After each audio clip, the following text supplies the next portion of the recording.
This is going to be kind of a little short how-to on how to get this trailer hitch on the 2021 Nissan Rogue. I already did it, so obviously I'm not going to take it on or take it off and put it on again. But it's really simple. I did it with a friend of mine. It took less than an hour. But basically, this hitch came from E-Trailer. I'll put the link in the video or in the comments, the description below.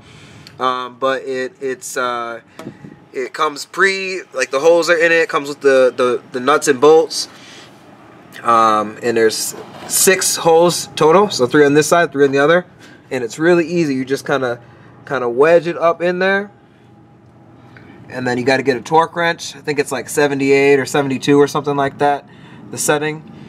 And then on the other side, it's the exact same way. The muffler is not in the way on this, so that's actually pretty good. But yeah, like I said, with 2 people, it took less than an hour. Maybe with 1 person, it might take a little bit longer because we did have to finagle it a little bit because it was just a little bit bent. You know how they come when they come brand new, just like maybe like a centimeter bent a little bit. So we had to kind of force it up there with like one of those orange mallet hammer things, like the rubber ones. But other than that, super easy to get on. It looks clean. And it's the smaller hitch hole, but can't wait to use this thing.